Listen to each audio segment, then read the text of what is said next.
Hi, my name's Geraldine Crane, and I want to bring you a book proposal about a book that is connected to my own personal journey of cutting contact with my mother 7 years ago. I finally realised that the relationship was causing me deep, deep harm, and it had been enmeshed, and I'd been emotionally manipulated and controlled for many, many years since being very, very young, but I'd only just come to realise it when I was 37. And that was after I'd become a mother. Nope, I don't want to go in that direction either. Right.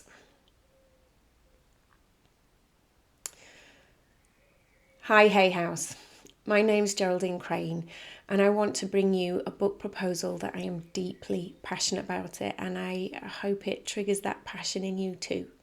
The book I want to bring you is You Do Not Owe Your Mother Your Peace, and it's introducing the Serene Way, which is a healing, spiritual healing pathway to help you heal from the wounds caused by a toxic relationship with your mother and help you find peace. And this is based on a program that I deliver one-to-one and a group to support women who have experienced a toxic relationship with their mother. And it's an issue I'm deeply, deeply passionate about. So first, I just want to take you through the hook, which I wrote about this book. Don't worry, I haven't actually got the book. It's just a cover of Eckhart Tolle. But I remember reading Wayne Dyer's advice once to make a mock-up of the cover for your book, just to make it a little bit more real for yourself. So that's why I've done that. So yeah, don't worry, I haven't got a whole book yet. I really do want Hayhouse's support in making this book as good as it can possibly be, and I really believe Hayhouse are the right people to do that. So thank you for listening. I just want to take you through the hook. I am reading it because one, I'm nervous and I want to make sure I don't miss anything, but also I worked on the hook and I want to make sure I got it right. So my hook is Geraldine Crane brings a clear understanding of what can make a relationship with your mother toxic and how you can start to heal and reclaim your right to peace. At 37, Geraldine had the profound realisation that her relationship with her mother was toxic and had been causing her harm since she was young, when she had become her mother's carer and confidant. Geraldine shares how she broke away from this deeply harmful and enmeshed relationship and went on a powerful healing journey of self-discovery and spiritual connection that changed her life and allowed her to develop the Serene Way. The Serene Way is a gentle, loving, spiritual pathway to help you stop people-pleasing, stop putting yourself last, stop attracting toxic people into your life and start holding healthy boundaries. Start accepting, loving and honouring who you are. And start realising your worth so you can have happier, healthier relationships in all areas of your life, especially with those you hold most dear, but most importantly, with yourself. So this book is something I'm deeply passionate about because I've experienced it myself, but also because this is a really hidden issue that's just not talked about. That if you try and talk about it publicly, you get vilified. I know because I talk about it very publicly. I talk about it at public events, and I also do lots of reels on Facebook and TikTok, and I get a lot of trolls because it triggers a lot of anger in people to think that you could possibly say anything negative about your mother. But I'm afraid there are lots of people who are experiencing really difficult, harmful, toxic and even abusive mother-daughter relationships and mother-son, but I work with daughters, so that's what this book is about. And the impact of having a harmful or toxic relationship with your mum is massive. It's such a foundational relationship in your life that the results and the impact in the rest of your life is huge. And the biggest ones is low self-esteem, low self-worth, anxiety, not being able to trust in your own judgment, not being able to really know who you truly are because you're always just trying to keep everybody else happy and be who they want you to be. And this then impacts all the relationships in their lives. It's really hard making basic decisions in work and being as decisive and and seen as they would want to be, but it's also deeply can affect other relationships. Women who've experienced a toxic relationship with their mother often get into other toxic relationships, whether it's at work, toxic work environments, whether it's relationships, intimate relationships, friendships. They often, because of this low self-worth, attract more toxic relationships into their lives. But it can also really deeply impact how they're able to parent their children, because they're carrying these deep wounds. So helping women heal these wounds is something I'm deeply passionate about, because the ripple effect, the benefit to the world when women start to heal these mother wounds is incredible. And though it is a hidden issue, it's one that's not talked about. I have tried to find statistics on it. They're just not there. I can't find them anyway. But there is a discussion that's starting.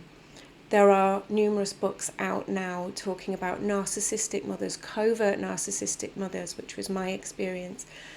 And there is books like Discovering the Inner Mother, which is Bethany Webster's book, a beautiful book which I do discuss in the book proposal, Transforming Mother Wounds, which I know you've just recently published, and Mother Hunger.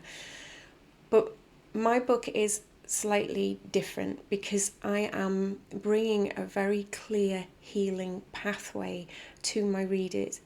It is a healing pathway that I designed based on my own healing journey.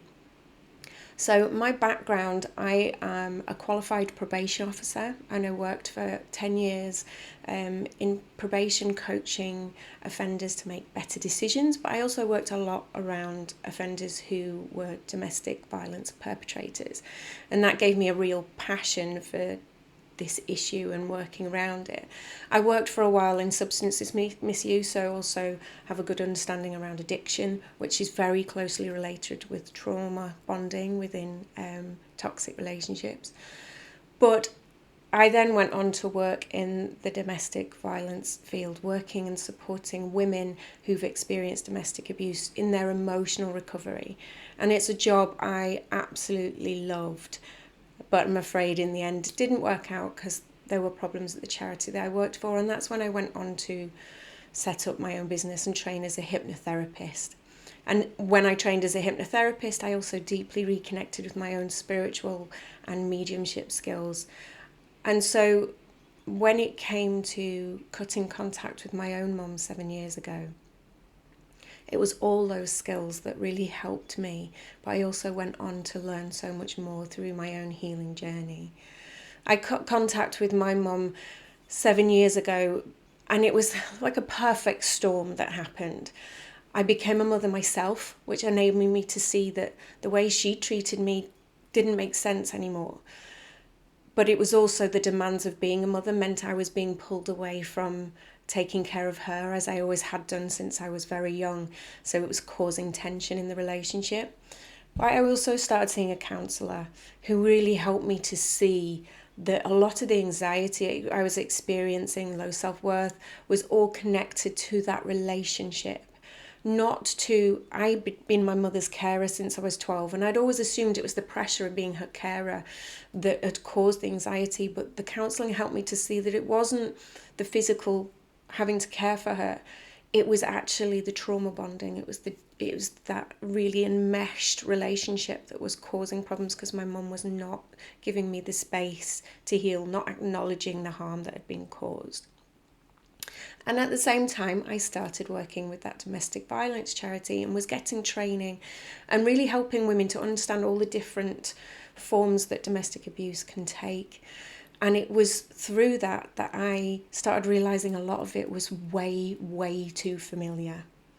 And sadly, because there is still so much stigma and not understanding around this issue with mothers in particular, that when I tried to share this with a manager that I was working with at the time, that my mum does some of this stuff to me, she actually said to me, no, she doesn't. No, she loves you. Putting me back months and months in my own recovery. It took me working with the counsellor and moving to another charity where I was supported by a much more understanding team that I started to realise, no, I'm right. this relationship is actually abusive. It was emotionally abusive. And so that's when I had to cut contact. It was the hardest thing I've ever done, but it's also been the most important thing I've ever done because it freed me. It freed me to be me. It freed me to heal. It freed me to be the mother I wanted to be to my children, because that was not happening. At the time, my daughter was being diagnosed autistic and learning disabled, and it was extremely challenging, and I was not handling it well. And I needed to heal. So cutting contact with my mum allowed me that space. And I can say now my relationship with my children, my partner, my friends is infinitely better. My life is infinitely smoother. However, cutting contact is an incredibly lonely experience. Just having a toxic relationship with your mother can be an incredibly lonely experience because people don't talk about it. And that's why I'm so passionate about starting the conversation, breaking the stigma, but also bringing the women who are experiencing the knowledge that they're not on their own, that there's actually way more people going through this and there is support out there for them. And then giving them a pathway that they can follow to start healing and really finding peace for themselves and loving themselves. So the Serene Way pathway that I bring through this book, and what I'm proposing as a book to you, is the Serene Way follows, it's the acronym SERENE. So the first part of the book is talking about understanding what makes the relationship toxic, understanding what the consequences can be, understanding why she might behave that way, understanding how you can start accepting that. But actually that's only a very small part of the book, whereas a lot of the books I've read around this issue have been very much focused on mum, whereas I want to very much focus on the daughter. Because the way you heal is not by focusing on your mother, it's by focusing on yourself. So the serene part of the book is taking you through the Serene Way, and that is stillness, emotions, reconnection, energy, now, and empowerment. Stillness is looking at how we get still, how we start to reconnect with ourselves, because when you've been around a toxic relationship of any kind, the last thing that person wants is you to get still and connect with your power. They don't want that. And so it's really important in your recovery, and if still in that relationship, to really allow yourself time to get still and connect with yourself, because it's only through that stillness that you can connect with your own inner power, your inner wisdom, your inner divinity. And that's always where I start with anybody I work with. And it also allows me to introduce the idea that we are living in the experience of our thoughts, not our circumstances. And so you have the power to change your whole experience of life. And that's very much based on the 3 principles spiritual approach. Then we move on to emotions. And emotions is about working with your emotions rather than resisting them.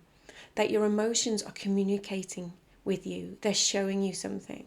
The anxiety that I experienced from being very young, that I really struggled with, was telling me that there was something wrong, was telling me that I needed to make changes in my life.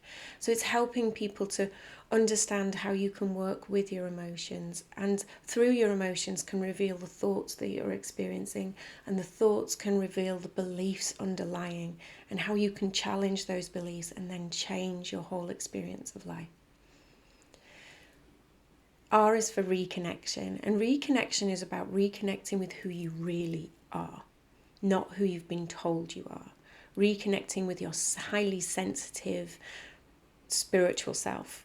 So a large part of reconnection is also about that spiritual reconnection, realizing you're a spiritual being, having a human experience, experiencing challenges, but you have immense power and wisdom and resilience built in.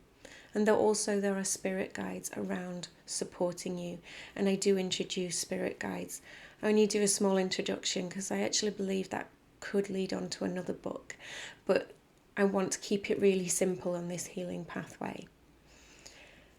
Next is energy. And that's a lot around based on the teachings of spiritual approaches such as Abraham Hicks, and understanding that we are energetic beings and how you can get into a flow and an alignment with yourself. But it's also introducing ways of how you can protect your energy, boundaries you can put in place, physical, emotional boundaries, but also spiritual boundaries. Then N is for now, and that's the power of the present moment. Again, very much looking at teachings of Eckhart Tolle, also Michael Singer, and really realizing that it's only in the present moment that you really can connect with who you truly are. You really can feel your intuition, that by getting lost in thoughts of the past or imagined futures, you're wasting precious energy and it's staying very present in that moment. And then the last is empowerment, and that's helping the reader to really love themselves, to make sure they are surrounding themselves with their own tribe, that they're honouring who they are, doing what's right for them, living their life their way. And throughout the book, each of these modules or chapters, I say modules because I'm teaching it as a group program online. You can go and check it out. There is the Geraldine Crane Hub where I share my serene way, and I will put all the links in the book proposal. It's a wonderful program, and the women I get to work with, supporting them through this program, it's an ongoing evergreen program with lots of pre-recorded content with meditations and recommended readings, but lots of videos that talk them through, so they can do it in their own time. But we also meet up every other week to share, to do meditations, readings, but the main thing is the sharing and supporting as a community, and it's absolutely beautiful. And that's where I want to expand, hopefully, with this book. So the book is based on those modules from my program, and so each chapter has exercises, journal prompts or meditations, exercises that they can be doing to really start deepening their healing, because we all heal and learn in different ways, and so it's making sure that we're hitting those different points. That there's videos to watch, there's things, meditations to listen to, there's exercises and journal prompts to write down. So it's just helping embed that healing on every level. And I've seen incredible impact from this program and from working with women through it one-to-one. Women who've got out of unhealthy relationships, got out of unhealthy careers, changed their relationships with their own children and partners, and really holding boundaries with their mothers and really starting to own their worth. And it's been so beautiful to watch, but I'm only reaching a small number of people, and I want to reach as many as I can. So that's what this book proposal is all about. And I hope you enjoy reading it. I very much enjoyed writing it, and I really look forward to hearing your feedback. It means a lot to me. Thank you.